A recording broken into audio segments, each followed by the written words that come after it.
Yung nagtitrending na authentic Ilocos empanada sa may Barangay West Rembo Taguig, pinuntahan na nga natin. At totoo nga yung balita, talaga namang marami rin palang bumibili rito. At marami rin nagsasabi na masarap din daw talaga yung empanada nila dito. At kung sa presyo naman talaga namang abot kaya dahil sa halagang 75 pesos hanggang 120 pesos ay makakapag food trip ka na. Pero bago ko sabihin kung saan to, ay shoutout muna sa solid supporters natin. Bali dito nyo lang yung matitikman sa Macbeth Authentic Ilocos Empanada na located lang dito sa 19H Barangay West Rembo, Taguig City. O kaya isearch nyo na lang yung Macbeth Authentic Ilocos Empanada para rekta na kayo dito.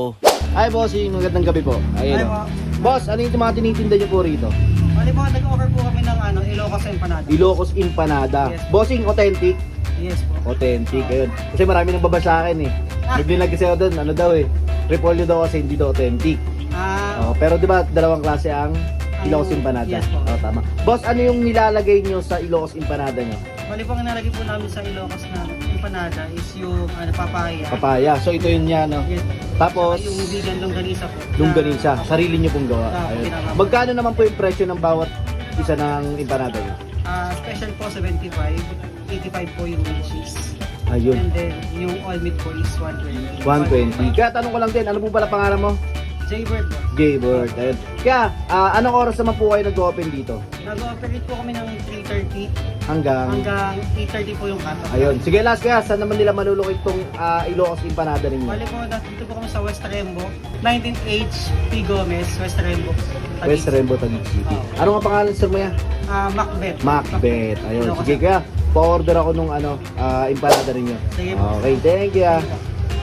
So mga kuys, sabadayo tayo dito sa may West Rembo, Taguig City mga kuys. So dinayo natin tong Ilocos Empanada ni Macbeth mga kuys.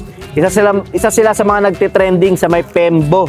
Yan, so bali pangalawang branch nila to mga kuys. Ayan. So ito yung in-order natin, yung kanilang special with cheese for only 85 pesos. Ang init! Ayan, ang laki mga kuys. Oh.